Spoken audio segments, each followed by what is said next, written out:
नमस्कार, RN TV national में आपका स्वागत है और मैं हूं आपके साथ सुमन पाल। बुलेटिन की शुरुआत करेंगे बड़ी खबरों के साथ। उत्तर प्रदेश के मुख्यमंत्री योगी आदित्यनाथ ने कई विभागों की उच्च स्तरीय समीक्षा की है और बैठक में मंत्री सूर्य प्रताप शाही, स्वतंत्र देव सिंह और ओम प्रकाश राजभर, धर्मपाल सिंह और सतीश शर्मा सहित कई वरिष्ठ अधिकारी मौजूद रहे।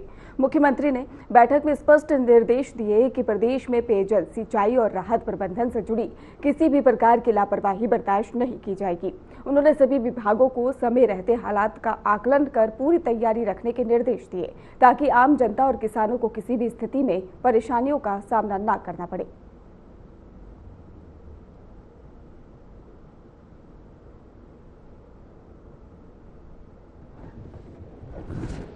तो सभी विभागों को पहले से तैयारी रहने के निर्देश। भीषण गर्मी को लेकर सीएम सख्त नजर आ रहे हैं। पाइप्ड पेयजल योजनाओं की सख्त निगरानी की जाएगी और इसके साथ ही जानकारी सामने आई जहां पर टैंकर व्यवस्था को रखा जाएगा तैयार। तो सीएम योगी आदित्यनाथ ने कहा कि शहरी ग्रामीण दोनों ही जल आपूर्ति सुनिश्चित की जाएगी।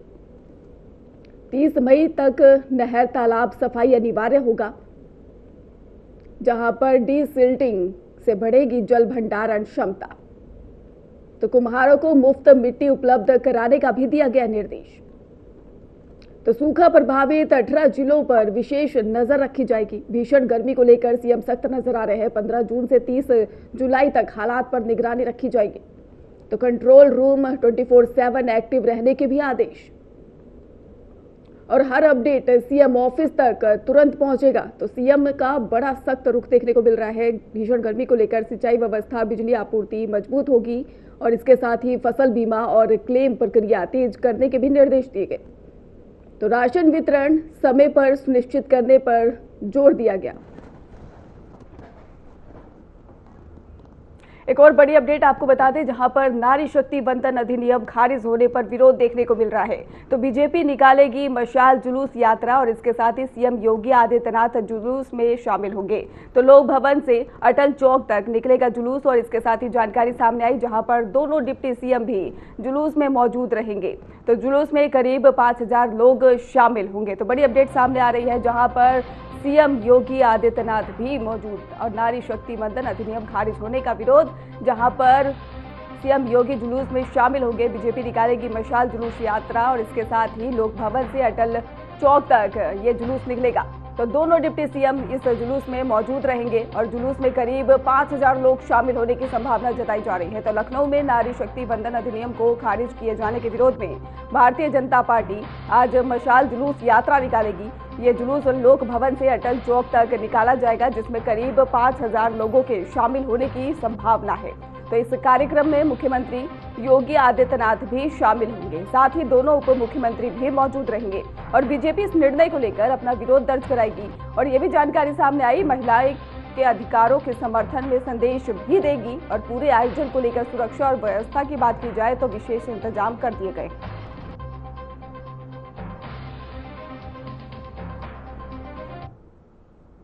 तो मुख्यमंत्री योगी आदित्यनाथ ने लखनऊ में स्केटिंग कर रहे बच्चों से मुलाकात की है। इस दौरान ही मुख्यमंत्री ने बच्चों का उत्साह बढ़ाया और उनके खेल कौशल की सराहना की है। सीएम योगी ने बच्चों से बातचीत करते हुए उन्हें नियमित अभ्यास करने और खेलों में आगे बढ़ने के लिए प्रेरित किया है और उन्होंने कहा कि खेल न केवल शारीरिक विकास के लिए जरूरी है बल्कि अनुशासन और आत्मविश्वास भी बढ़ाते हैं।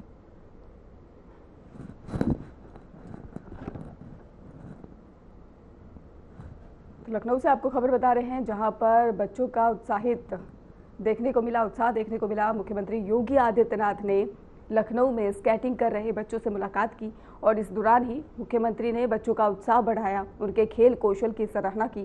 सीएम योगी ने बच्चों से बातचीत करते हुए उन्हें नियमित अभ्यास करने और खेलों में आगे बढ़ने के लिए प्रेरित किया है। उन्होंने कहा कि खेल न केवल शारीरिक विकास के लिए जरूरी है बल्कि अनुशासन और आत्मविश्वास भी बढ़ाता है।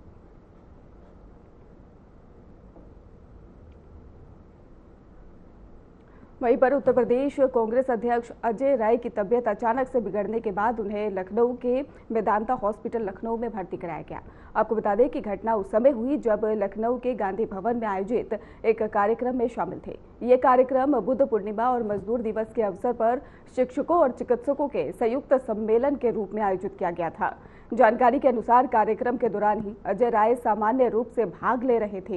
हालांकि अचानक उन्हें बेचैनी और असहजता महसूस हुई, जिसके बाद उनकी हालत तेजी से बिगड़ने लगी और इसके बाद वो बेहोश हो गए। स्थिति गंभीर होते देख ही उन्हें तुरंत अस्पताल ले जाया गया। इस बीच प्रधानमंत्री नरेंद्र मोदी ने उनके जल्द स्वस्थ होने की भी कामना की है। उन्होंने सोशल मीडिया पर लिखा है कि उन्हें अजय राय के अस्वस्थ होने की खबर मिली है और वो उनसे शीघ्र स्वस्थ होने की प्रार्थना करते हैं।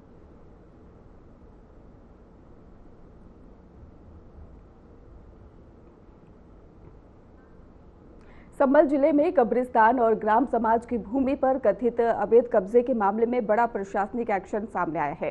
तहसीलदार न्यायालय ने गांव कुसेरुआ में बनी एक मस्जिद सहित अन्य निर्माणों के खिलाफ में बेदखली का आदेश जारी किया है। आपको बता दें कि मस्जिद कमेटी ने इस आदेश को चुनौती देते हुए जिलाधिकारी न्यायालय में अपील भी दाखिल कर दी है। तो वहीं पर प्रशासन ने यह स्पष्ट किया है कि ग्राम समाज की भूमि पर बने अन्य निर्माणों को लेकर भी जांच जारी है। यदि लोग इसमें कब्जा नहीं हटाते तो उनके खिलाफ भी कानूनी कार्रवाई और हर्जाना लगाया जाएगा।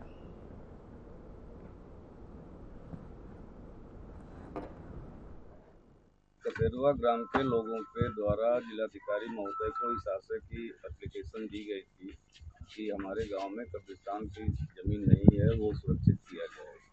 इसके क्रम में जब अभिलेखों की जांच कराई गई तो यह पाया गया कि कब्रिस्तान की भूमि पर मस्जिद बना करके कब्जा कर लिया गया और इसके विरुद्ध धारा 67 की कार्रवाई की गई और इसमें मस्जिद कमेटी की ओर से प्रतिभाग भी किया गया, परंतु इन लोगों ने कोई ऐसा साक्ष्य नहीं प्रस्तुत किया जिससे यह सिद्ध हो सके कि यह मस्जिद इनकी इंडिपेंडेंट लैंड पर बनी हुई है।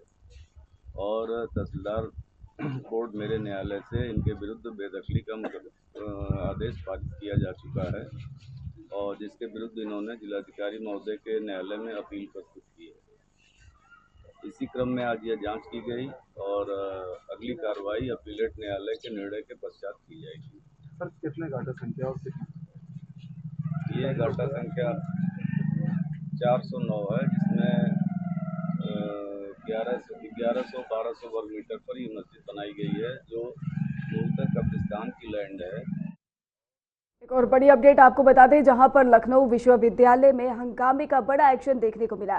5 छात्रों को किया गया है निलंबित और कुलपति कार्यालय में 28 अप्रैल को हुआ था बवाल। तो बिना अनुमति धरना और जबरन प्रवेश का आरोप लगा है। कुलपति आवास के पास में रास्ता रोकने का भी लगाया गया आरोप। तो महिला कर्मचारी से अनुसूचित व्यवहार के आरोप में शामिल। तो बड़ी अपडेट सामने आ रही है, जहां पर बड़ी अपडेट लखनऊ विश्वविद्यालय में हंगामे पर बड़ा एक्शन लिया गया। 5 छात्रों को किया गया है निलंबित और इसके साथ ही जानकारी सामने आई कुलपति कार्यालय में 28 अप्रैल को हुआ था बवाल और बिना अनुमति धरना और जबरन प्रवेश का भी आरोप। तो कुलपति आवास के पास में रास्ता रोकने का भी आरोप लगाया गया। महिला कर्मचारी से अनुसूचित व्यवहार के आरोप में भी शामिल।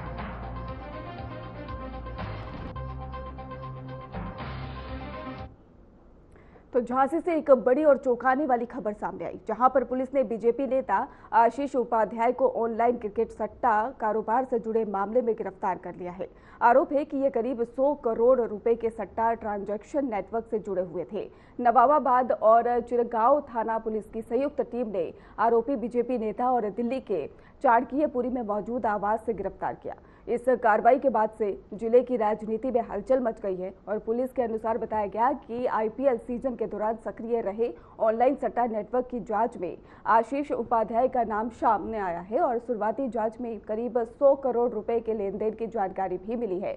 वहीं एसएसपी BBGTS मूर्ति ने मामले की पुष्टि करते हुए बताया कि आरोपी से पूछताछ की जा रही है। पूरे नेटवर्क की जांच तेजी से की जा रही है।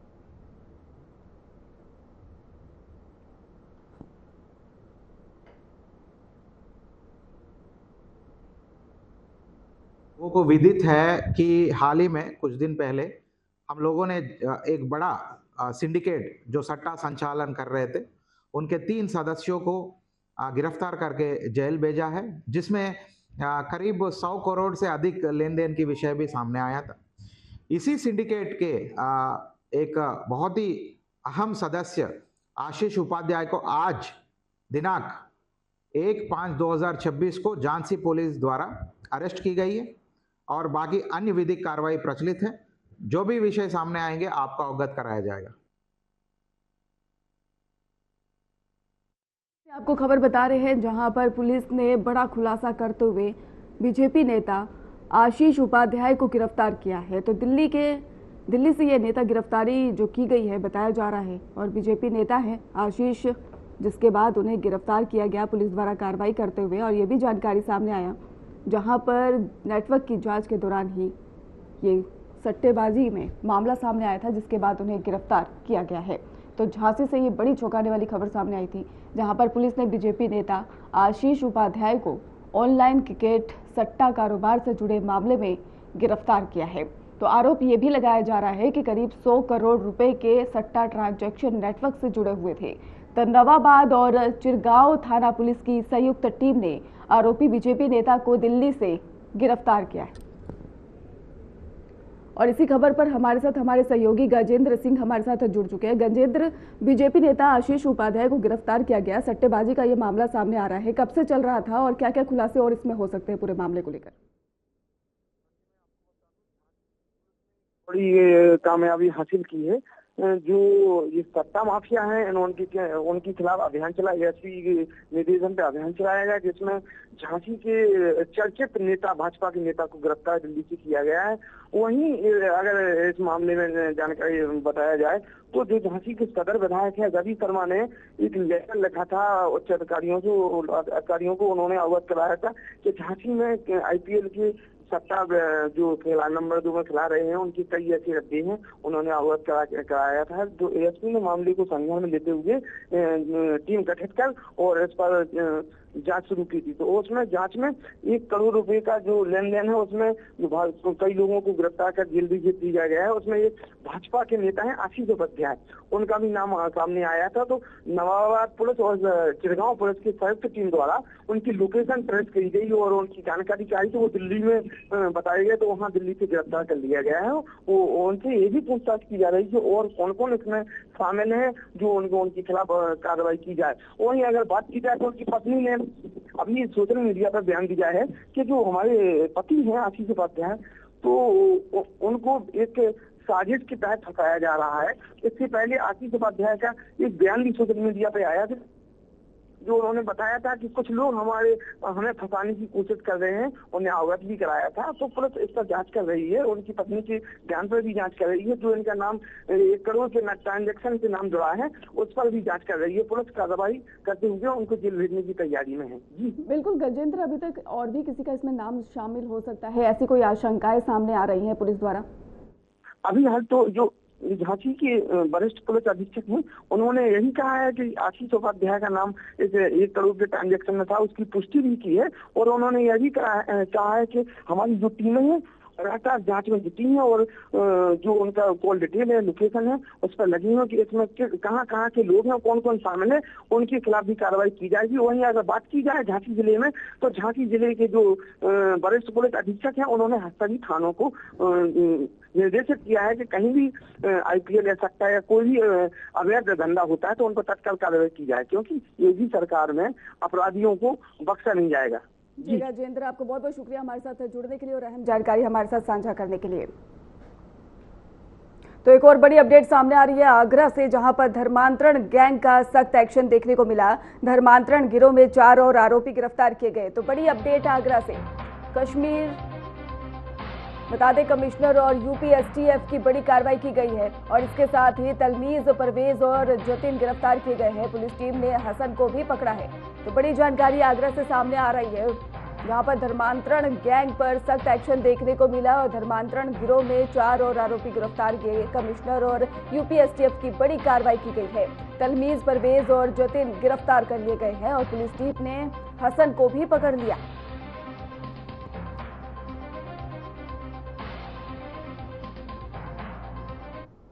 रुक करते अगली खबर की ओर, जहां पर पीलीभीत में DIOS कार्यालय से जुड़े एक बड़े वित्तीय घोटाले ने हड़कंप मचा दिया। बताते चले कि एक कॉलेज के चपरासी इल्हाम उर रहमान शम्सी ने आरोप इस पर लगा है कि उसने फर्जी तरीके से वेतन बिल और टोकन सिस्टम का दुरुपयोग कर करीब 5.50 करोड़ रुपए के सरकारी राशि का हड़प ली है और ये पैसा उसकी 3 पत्नियां, सास, साली और अन्य रिश्तेदारों के खातों में ट्रांसफर किया गया। और वहीं पर पुलिस ने कार्रवाई करते हुए 7 महिलाओं को भी गिरफ्तार किया और इसके साथ ही 53 खातों को जमा रकम फ्रीज कर दिया गया। तो जांच में अधिकारियों की मिली भगत की भी आशंका जताई जा रही है।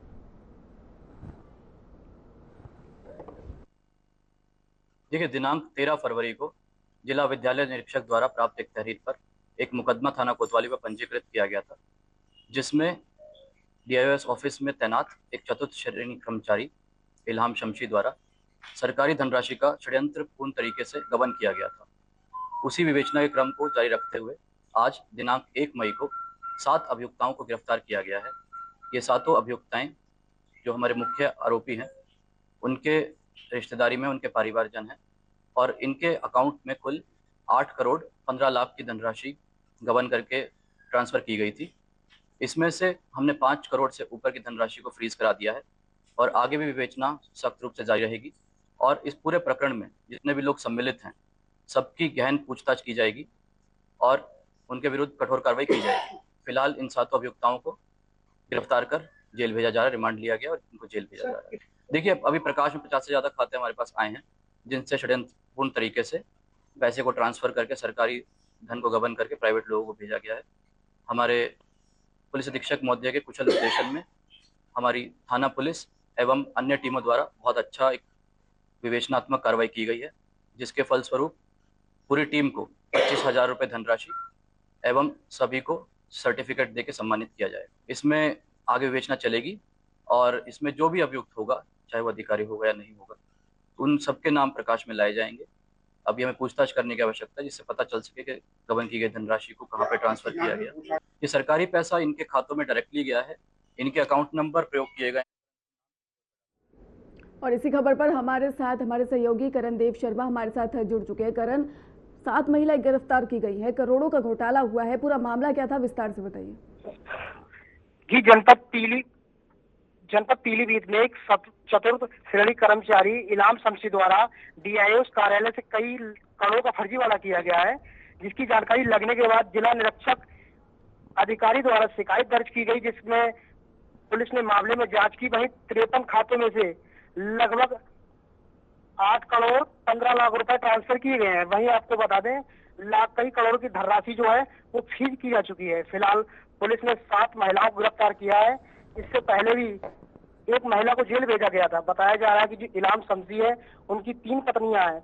वहीं साली और सास के खाते में पेमेंट भेजा गया है। फिलहाल इस मामले में और भी अधिकारियों पर गाज गिर सकती है।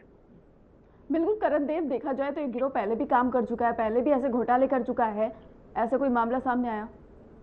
जी, ये घोटाला लगभग 2015 से चल रहा है लगातार, लेकिन जब प्रकाश आया, जब राजीव कुमार द्वारा शिकायत की गई थी, उसके बाद मामला उजागर हुआ है। फिलहाल इसमें अब नए खुलासे भी होंगे। बिल्कुल करण, सोचने वाली बात है, 2015 से बात कर रहे हैं, तब से ये काम कर रहे हैं घोटाले का और अभी तक पकड़े नहीं गए, तो पुलिस का और क्या एक्शन है? और भी ऐसे लोग हो सकते हैं इसमें शामिल, ऐसे कोई जानकारी सामने आ रही है? जी हाँ, प्रेस वार्ता बताया गया कि इसमें और मामले खुलासे होंगे। वही पुलिस मामले की जांच कर रही है। हो सकता है कुछ अधिकारी भी सम्मिलित हों जिन पर गाज गिरने की आशंका जताई गई है। जी करण देव जी, आपका बहुत बहुत शुक्रिया हमारे साथ जुड़ने के लिए और अहम जानकारी हमारे साथ साझा करने के लिए। तो रुक करते हैं अगली खबर की ओर, जहां पर लखनऊ से खबर सामने आ रही है। पुलिस मुख्यालय में तैनात एएसआई ने सुसाइड किया है। तो बड़ी जानकारी सामने आई, जहां पर कमरे में शव लटका हुआ मिला और सूचना पर पहुंची पुलिस और जिसके बाद पुलिस ने शव को निकाला है बाहर। और इसके साथ जानकारी सामने आई जहां पर अहिमा मऊ के सुशांत गोल्फ सिटी में ये मामला है। तो राजधानी लखनऊ के एक दुखद घटना वहां से सामने आई है, जहां पर पुलिस मुख्यालय में तैनात एक सहायक उप निरीक्षक ने सुसाइड किया और ये मामला सुशांत गोल्फ सिटी थाना क्षेत्र के अहिमामाऊ इलाके का बताया जा रहा है। जानकारी के अनुसार एएसआई का शव उनके कमरे से फंदे से लटका हुआ मिला है और घटना की सूचना मिलते ही स्थानीय पुलिस मौके पर पहुंची और कमरे का दरवाजा खोलकर शव को बाहर निकाला।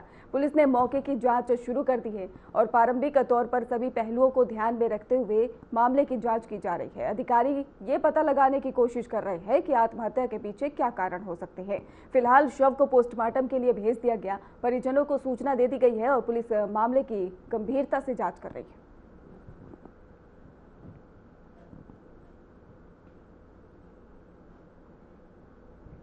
तो यूपी के जौनपुर में खौफनाक वारदात सामने आई है। यहां बारात लेकर निकले दूल्हे की बदमाशों ने गोली मारकर हत्या कर दी।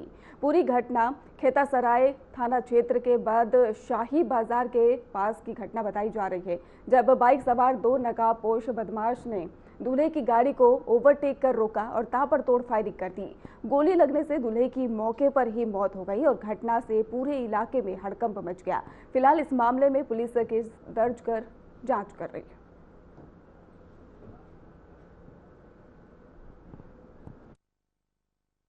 आज देर सायं थाना खेतासराय क्षेत्र में एक बारात में गोली चलने की सूचना प्राप्त हुई थी। मौके पर पहुंचकर जांच की गई तो यह जानकारी हुई कि आज आज़ाद बिंद नाम के एक युवक की बारात थाना खेतासराय क्षेत्र में जा रही थी। जिस लड़की से इस युवक की शादी तय हुई थी, उस लड़की का एक रिश्तेदार प्रदीप बिंद इस शादी से नाराज चल रहा था, जिसकी वजह से आज उसने अपने एक साथी रवि यादव के साथ में मोटरसाइकिल से आके दूल्हे के ऊपर फायर कर दिया। घायल व्यक्ति को अस्पताल पहुंचाया गया, जहां पर डॉक्टरों ने उसे मृत घोषित किया। परिजनों से प्राप्त तहरीर के आधार पर सुसंगत धाराओं में अभियोग पंजीकृत कर लिया गया है। अभियुक्तों की गिरफ्तारी के लिए पुलिस टीमों का गठन किया गया है। शीघ्र ही इनकी गिरफ्तारी सुनिश्चित की जाएगी। आपका? हमारा नाम आकाश है। आकाश, कहाँ घर है? बड़ाउर। तो ये जो बारात जा रही थी, कौन थे आपके? ये मेरे बड़े भाई थे, दूल्हा है। बड़े भाई थे? यस। अच्छा। तो कहाँ से बारात आ रही थी, कहाँ जा रही थी? बड़ाउर से जाकर बड़ाउर से निकली थी। हाँ? बीबीपुर जा रही थी। बीबीपुर जमधा जा रही थी। हाँ। तो ये कितने बार घटना घटी है जो गोली चली है? एक मिनट। हाँ। 1 से 2 घंटे हुए हैं। अच्छा, तो कैसे गोली चली है आप बताओ जरा, कब ये घटना हुई, कैसे हुई? आप लोग जा रहे थे, कब कोई पीछा किया, कैसे गोली मारी, आप पूरा घटना बताओ। हम आराम से जा रहे थे, मेरा भाई शायद मोबाइल में व्यस्त था और हम भी वही सब कर रहे थे। तो वो एक बैग वो सब आए, अपाची से आए थे 2 लोग, मुंह बांधे थे, चश्मा लगाए थे, नंबर प्लेट पे नंबर रुमाल बांधे थे जी। उसके बाद यहाँ पर गोली मारे, सामने से गोली मारे और सीधा निकल गए वो सब। तो 2 लोग सवार थे, दोनों गोली चला रहे थे, एक गोली चला रहा था? एक गाड़ी चला रहा था। अच्छा। और एक गोली मारा। कितनी फायर किए थे? 3 फायर। 3 फायर किए थे। तो अभी जो चोट लगी है, कितनी चोट लगी, ज्यादा चोट लगी है? कहाँ गोली लगी बताना अभी चाहिए। हमने जो देखा है उसमें यहीं पर गोली लगते हुए देखा है। हाँ। और बाकी सब तो नहीं देखे हैं। अच्छा। जिला अस्पताल। फिलहाल खास बुलेटिन में बस इतना ही। आप देखते रहिए RN TV नेशनल।